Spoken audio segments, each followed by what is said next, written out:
What's going on, everybody? It's Wade with Swamp Donkey Archery. So with it getting closer to hunting season, I want to do a couple of like hunting season preps or this or that type videos in order to get ready for deer season.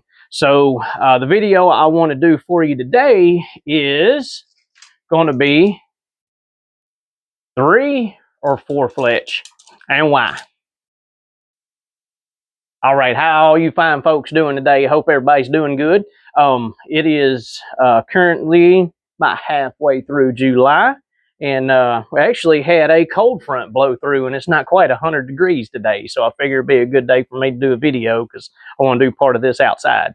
So, as I mentioned in the intro, I'm wanting to do a few different videos of, kind of helping you get ready for hunting season, and one big fad I've been seeing here lately is 3 or 4 Fletch arrows and, kind of what's the advantages or disadvantages or whatever. I've actually been debating this for myself. I went to a 4 Fletch setup for my target and my target bow, and I actually really liked it. So I'm debating whether I want to stay 3 Fletch or 4 Fletch on my hunting arrow. I actually said on a Louisiana bow hunter podcast last year, I kind of steered toward the idea of a hard helical 3 Fletch rather than a 4 Fletch. So this year I'm fixing to, hey, still got a little bit of time, so let me try it and see. So I'm going to do a couple of different things, like we're going to do the weight difference between a bare shaft, a 3 Fletch, and a 4 Fletch.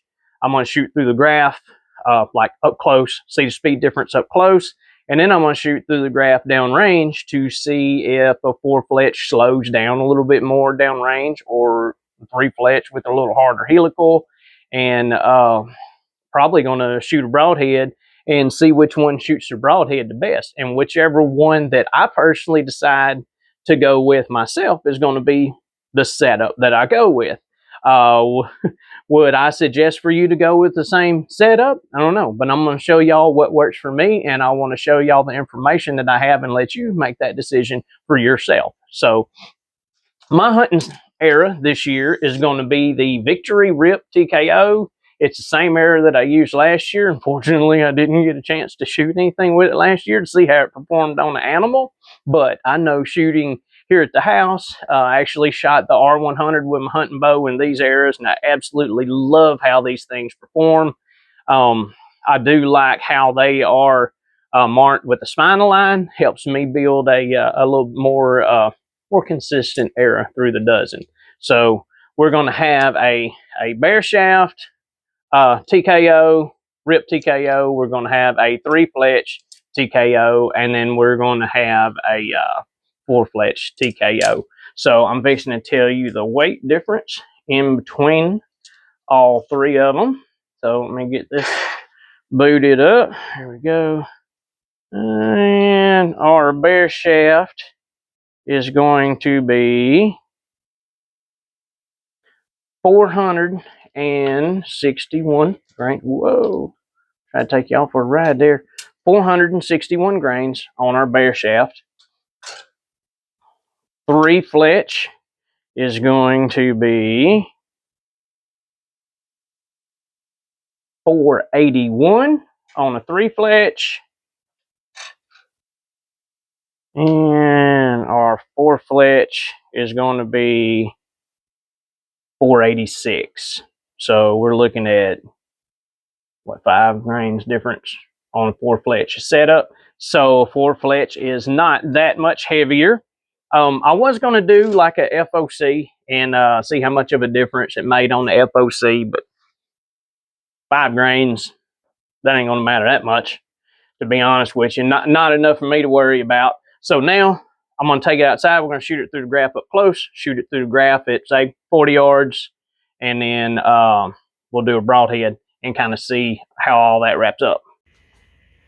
Speaking of arrows, I got to looking at my sub count a while ago. I'm around 1,800 subscribers. So I got to thinking, if you guys will help me get to 2,500 subs, I'm going to do a dozen arrow giveaway. So it'll be a dozen arrow. Not sure which arrows I'll pick just yet, but I will I will set them up in the correct spine for whatever weight it is you're shooting, and we'll figure out what brand and what dozen arrows that we're going to go with. So I want to tell y'all that to help me get my sub count up. So y'all help me get my sub count up. I'm going to give the opportunity to give back to y'all. So let's get the sub count 2,500. If we hit 5, we might do something else. All right, let's get y'all some numbers here. So we're going to go with the bear shaft first. And I'm shooting just right here closer to the graph. So let's see what up close is.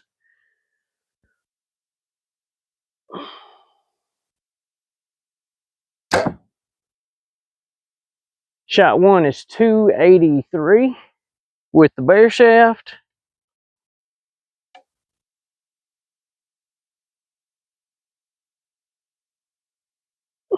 This is 3 Fletch.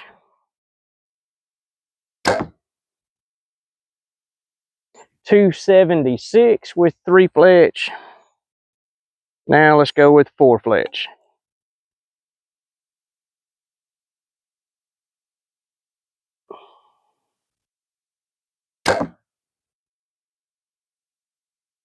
$273. So about 3 feet of difference in between a 3 and 4 Fletch arrow. The chronograph that I'm using is actually the Garmin, that new Garmin radar that they have. Can't remember the name of it. I think it's like the Zero or something like that. So I'm not going to shoot my bear shaft at 40 yards just because I don't feel like it. We're going to shoot some Fletch arrows down there, and we're going to see what they say. So I should be able to shoot both arrows and then go down there and look, because that records shots. So we're going to do 3 Fletch first, then 4 Fletch, then we're going to walk down there and look and see what the speeds were. Ooh. All right. Almost forgot to set my sight. 3 Fletch first.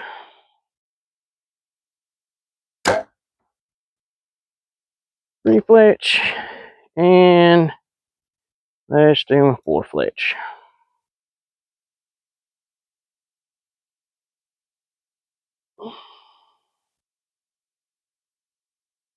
All right, let's walk down there and see what the numbers are. I do want y'all to notice that I did set a little target up in front of my high dollar, chronograph right there, because I didn't want to take the risk of hitting this thing. So, all right, let's see. The first shot, or second shot, that's the second shot. Can y'all see that on there? Let's see. So that's 263 an arrow. Let's see, I should be able to go in here and see what my, all right, here we go. I got it figured out now. So it'd be session 13, 2 shots fired.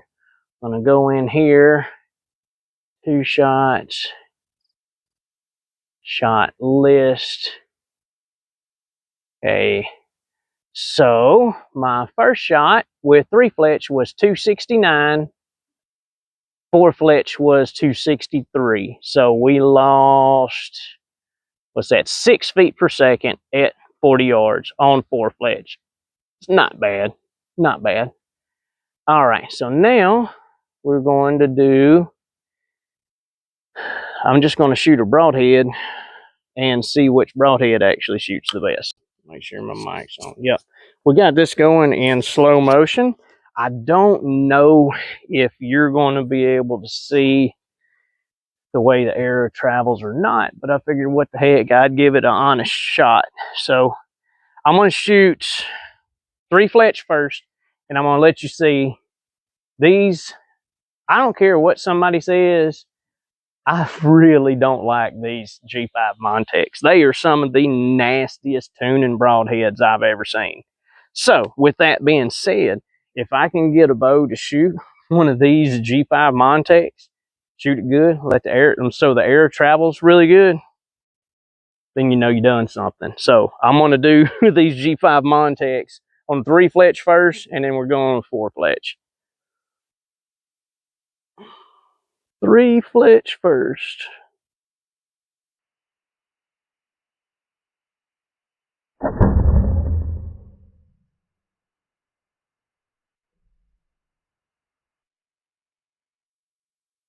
It didn't fly bad.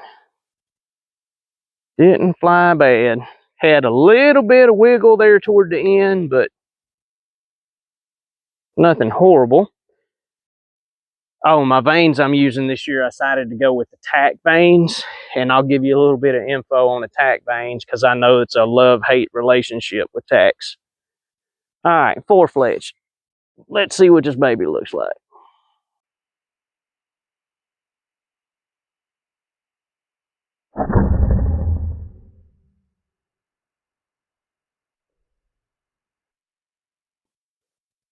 Oh my gosh, that flew like a freaking laser beam. Okay, 3 Fletch didn't fly bad, but that 4 Fletch right there, that flew like a laser. So, with the information I gathered, only seeing 6 grains difference, 3 to 4 feet a second up close and 6 feet a second out to 40 yards, and 4 Fletch seems to fly a little bit better to me personally, what I see. I'm gonna go with 4 Fletch this year. That's exactly what I'm gonna go with. I'm gonna go with 4 Fletch tack vanes. So let me go pull my arrows and get all my equipment, go back in the shop, and I'll give you a little bit more information. We'll wrap this up. Okay, so wrapping this up, my thoughts, the speed difference really isn't that much. We was looking at 3 feet a second at 20 yards and maybe 6 feet a second at 40. Slower on the 4 Fletch. I think 6 grains different, 6 or 7 grains different on the arrow. So the only disadvantage that I see for me personally shooting a 4 Fletch as opposed to a 3 Fletch is one more fletching is going to be drag through an animal when you want to get your exit shot. Because me personally, I like for my arrow to poke out the other side and stick in the ground. I want a full pass through. So the only disadvantage I see is one more fletching is going to create just a little bit more drag than if that was a 3 Fletch arrow. Because I'm going to be shooting a two blade. Actually, I guess you'd call it a 4 blade. Let me get one I'm going to be shooting this year. So it's a two blade broadhead with 2 bleeders. I'm going to be shooting the Magnus Black Hornets this year. Past 2 years, I've been shooting the Magnus Stinger. Absolutely love the broadhead, but I got some of those Black Hornets last year and put on my wife's bow, and gosh, they shoot good. So I'm going to try these Black Hornets, just try something a little different. Still going to have the, probably still going to have 3 fixed blades in it, and I'm probably still going to put 2 expandables in there too, because me personally, when it comes to my hunting arrows, kind of situational dependent. Some, in my opinion, some scenarios I'm going to use a fixed blade every single time. In some scenarios, I'm going to grab one of those expandables. I'm probably still going to be shooting the B3 Meg. It's 125 grain. It cuts a freaking hole about this big. I've already killed a couple with it. They're bad. So anyhow, just wanted to give you all that information there. I will be running 4 Fletch this year. If I run into any issues with them that I don't like, I will be sure and update in the comments down there. So I guess other than that, I'm going to come up with a different video for you a little bit later. Like I said, y'all don't forget about the dozen arrow giveaway. Ouch, sorry, fire ant bit me on my foot. Don't forget about the dozen arrow giveaway. When y'all get me to 2,500 subs, we will be giving a dozen arrows away. Other than that, hadn't liked this video, go ahead and like my video. Sub my channel, hadn't already done it. Let's get us closer to that arrow giveaway. And guess other than that, hunting season's almost here, guys. Y'all get ready. I'll catch y'all on the next one. Y'all have a good one.